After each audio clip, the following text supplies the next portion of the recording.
दिने कथा देइथिले अमरेंद्र आज पूरण कर देखाइदेले जहाको उपभोग कले हजार हजार दर्शक। पवित्र विजय दशमी रे जगतसिंहपुर जिलापाल कार्यालय पड़िया परिसर रे दुराचारी नारी अपहरणकारी पापी रावण को पोड़ी महा आडंबर रे उत्सव मनाइले जगतसिंहपुरवासी। जगतसिंहपुर श्रीराम क्लब अनुकूल्य रे प्रतिवर्ष परि चलित वर्ष जिलापाल पड़िया रे विजय दशमी रे रावण महोत्सव अनुष्ठित होई जाइछि। हेले आतशबाजी प्रदर्शन दीर्घ 6 वर्ष हेबो बंद रहितबा बेले ए वर्ष विधायक अमरेंद्र दास कथा रखिले और आतशबाजी रे हजार हजार संख्यारे लोकंक उपस्थिति रे रावण पोड़ी उत्सव आतशबाजी रे प्रकंपित और आलोकमय हैला पूरा जगतसिंहपुर। वर्तमान सरकार बदलिबा परे जगतसिंहपुर विधायक अमरेंद्र दास साधारण लोकंक खुशी उज्जीवित करिबा और अंधार को दूर करी आलोकमय करिबा को देइथिले प्रतिश्रुति जहाको पूर्ण करिबा को जे विजय दशमी रे जगतसिंहपुर जिलापाल कार्यालय सम्मुख रे थिबा पड़िया परिसर रे आतशबाजी रे रावण पोड़ी उत्सव पालित हेतुबा बेले एही कार्यक्रम रे आईन मंत्री पृथ्वीराज हरिचंदन मुख्य अतिथि भाव में जोग देइथिबा बेले जगतसिंहपुर विधायक अमरेंद्र दास सम्मानित अतिथि उपजिलापाल म्युनिसिपालिटी अध्यक्षा अर्चना सिंह और जिला एसपी अंकित कुमार वर्मा और एसडीपीओ अजिक्य बाबूराव माने जोग देइथिबा बेले आईन मंत्री प्रथमे प्रभु रामचंद्रଙ୍କ रूपरे पापाचारी रावणर देहरे अग्नि संयोग करथिले। एही अवसर रे दुखीराम स्वाई कला प्रतिष्ठान पक्षरु रामलीला परिवेषण करा जायतिला। तुहाक तुहा वर्षा घड़घड़ी को खातिर न करी भीषण वर्षा सत्वे एही उत्सव को जिल्लार हजार हजार दर्शक उपस्थित रही रावण पोड़ी उत्सव को उपभोग करुतबार देखा जायछि। आज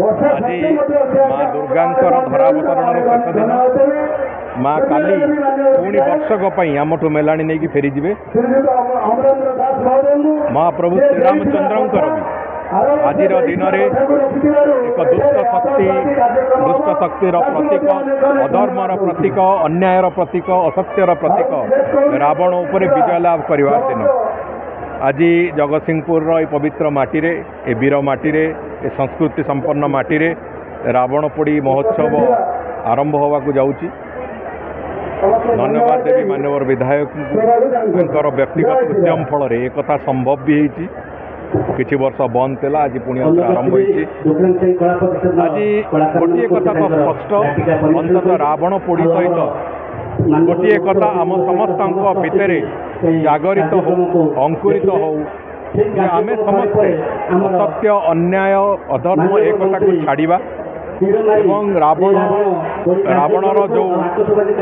खराब गुण गुड़िक ब्राह्मण थिबा सत्वे वेदज्ञ ब्राह्मण थिबा सत्वे जो खराब प्रवृत्ति गुड़िक नहीं रावण को एक निंदित परिचय देता से परिचय जो काम क्रोध मोह ईर्षा अहंकार से आम समस्ते बाहर से समस्तंकर संकल्प भी नवार आवश्यकता अच्छी। तेणुक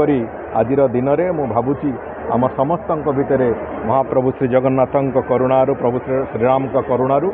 अंततः एक नुआ चेतना जागरित होब एवं आमे आगामी दिनर भारतवर्ष आगामी दिनर ओडिशा एवं आम आगामी दिनर आम जगतसिंहपुर माटी को आहरी सुसमृद्ध सुशृंखल करने जहाँ आवश्यकता अच्छी समृद्धि खुशी भरी जाऊ मो माँ पाखे एति प्रार्थना करी आपण जो कथा कहले आम कथा देलु लोक मान भीतर थिबा गर्व अहंकार अहमिका ये जो प्रवृत्तिर नाश आज दिन में मुझे आशा करी आज समस्ते परित्याग करूँ जो आम पाखे भल गुण अच्छी नहीं जावा जो कथा मत गत वर्ष अनुरोध करते श्रीराम क्लब तरफ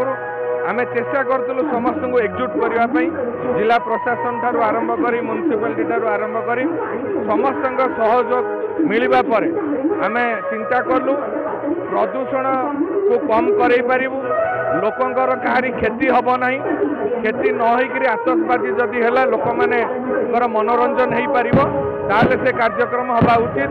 जहाँकि आज समस्त सहयोग आपण मानकर सहयोग से कार्यक्रम सफल होगा जाऊ।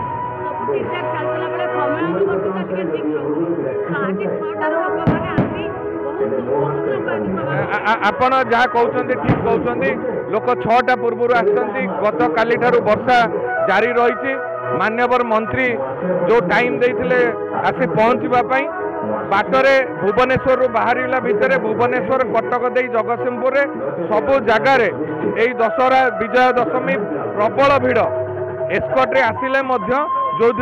विलंब होता से मु जनसाधारण पाखे क्षमा प्रार्थना करी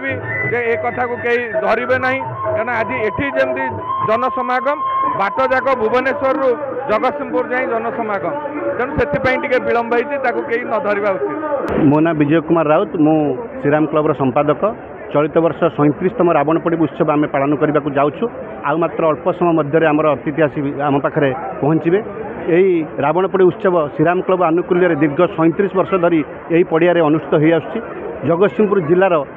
सबु कोण अनुकोण माँ मौसी मैंने आसी एठारे उपस्थित रुहति एवं रावणपोड़ी उत्सव को उपभोग करती। 2016 मसीह आज पर्यंत आमर मझे जो 8-10 वर्ष गला कौन आतशबाजी कार्यक्रम हो नाला। ए वर्ष चलित वर्ष गोटे स्वतंत्र धरणर आतशबाजी कार्यक्रम अनुष्ठित होउछि जहां देखापी अत्यंत उत्साह सहकार यही वर्षा पानी की खातिर नक जगतसिंहपुर जनसाधारण आसी आम गंडे उपस्थित अच्छा। मु कमिटी तरफ समस्त को कृतज्ञता जनइबी हृदय साधुवाद जनइबी से उपस्थित आउ ए रावणपोड़ी उत्सव को सफलमंडित करने। जगतसिंहपुर राकेश कुमार रिपोर्ट विश्व विजय न्यूज ओडिशा।